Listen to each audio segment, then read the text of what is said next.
Halo Sobat Kimestri, pada pembelajaran kali ini kita akan membahas tentang kesetimbangan kimia. Adapun tujuan pembelajaran kita kali ini yaitu 1.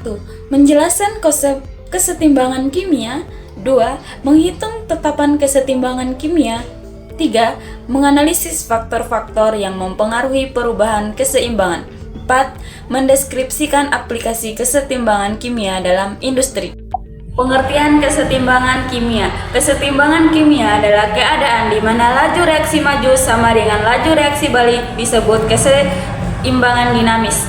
Nah, kesetimbangan dinamis adalah kondisi dalam suatu reaksi kimia reversibel di mana laju reaksi ke arah produk sama dengan laju reaksi ke arah reaktan. Nah, reaksi balik pada saat ini konsentrasi reaktan dan produk tampak konstan, tetapi sebenarnya reaksi masih terus berlangsung pada tingkat mikroskopik. Itulah sebabnya disebut dinamis. Contoh reaksi reversibel, CuSO4 5H2O menghasilkan CuSO4 plus 5H2O.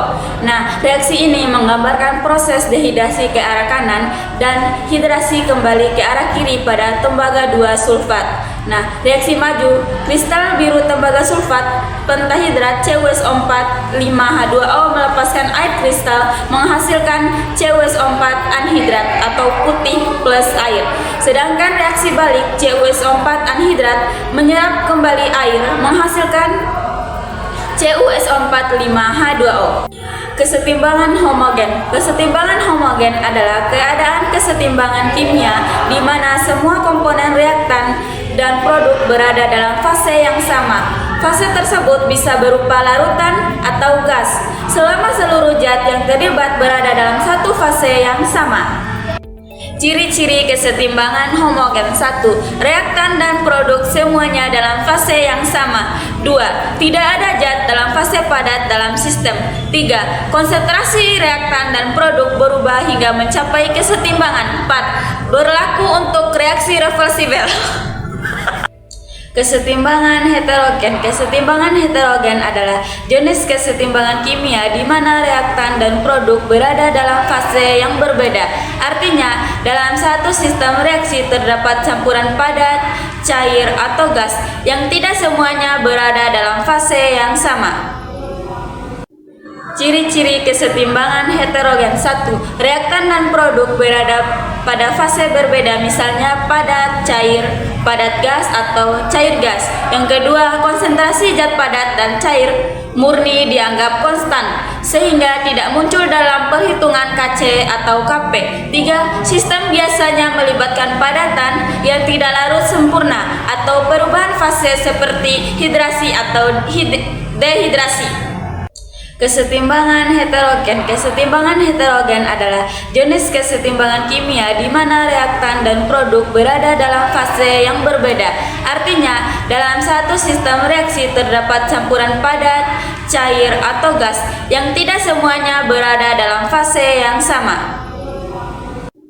Ciri-ciri kesetimbangan heterogen. 1. Reaktan dan produk berada pada fase berbeda, misalnya padat, cair, padat gas, atau cair gas. Yang kedua, konsentrasi zat padat dan cair murni dianggap konstan, sehingga tidak muncul dalam perhitungan Kc atau Kp.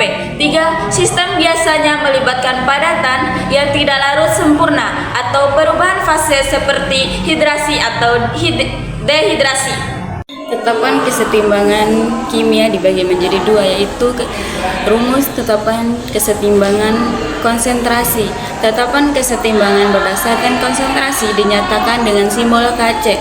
Rumus umumnya Kc sama dengan konsentrasi produk koefisien dibagi konsentrasi reaktan koefisien. Rumus ini digunakan untuk menghitung besarnya tetapan kesetimbangan pada reaksi homogen maupun heterogen, selama yang diperhitungkan hanya zat dalam fase larutan atau gas. Keterangannya, produk sama dengan konsentrasi produk pada saat kesetimbangan mol per liter, reaktan sama dengan konsentrasi reaktan pada saat kesetimbangan, koefisien sama dengan koefisien stoikiometri masing-masing zat dalam persamaan reaksi. Rumus tetapan tekanan parsial. Kp sama dengan P koefisien produk dibagi P koefisien reaktan. Kp sama dengan tetapan kesetimbangan pada tekanan parsial. P produk sama dengan tekanan parsial masing-masing produk.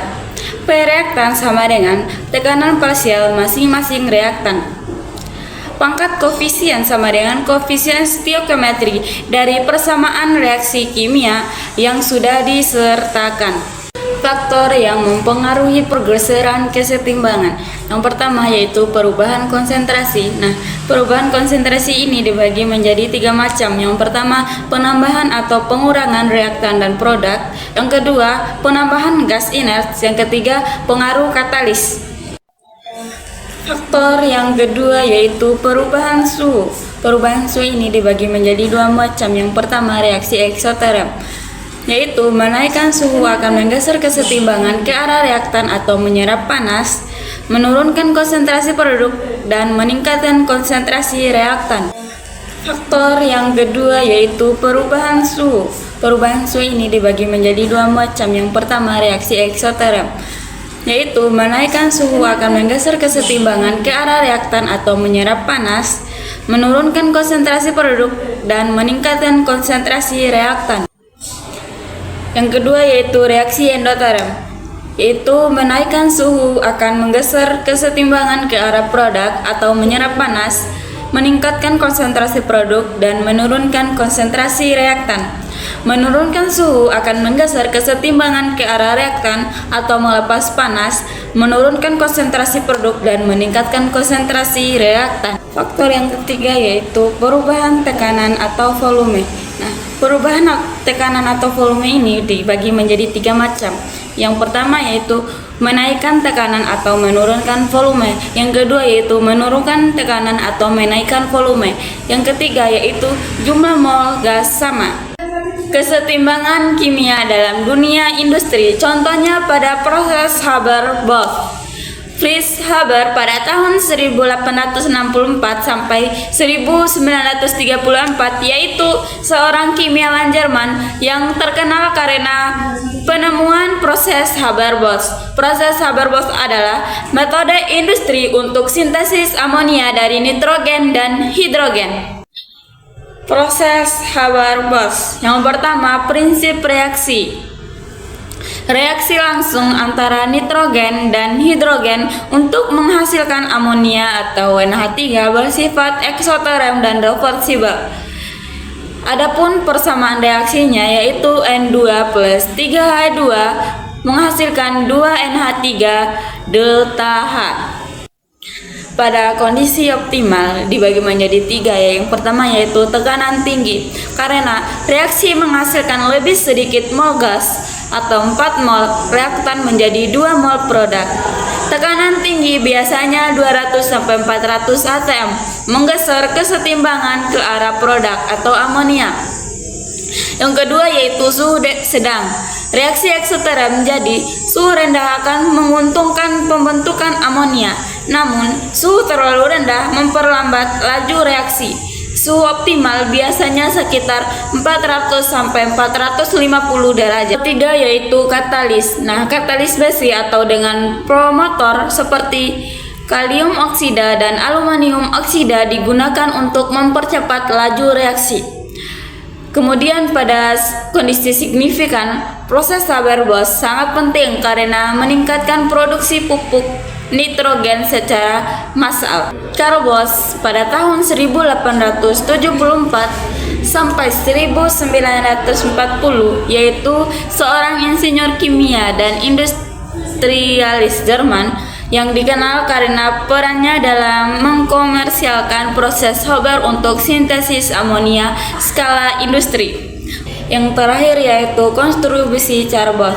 Yang pertama, pengembangan proses industri. Yang kedua, tantangan teknik. Yang ketiga, implementasi industri. Kesimpulan dari pembelajaran kita hari ini yaitu 1. Kesetimbangan kimia adalah bagian esensial dalam memahami reaksi di alam dan aplikasi industri. 2. Prinsip ini memungkinkan optimalisasi produk dan pengendalian lingkungan.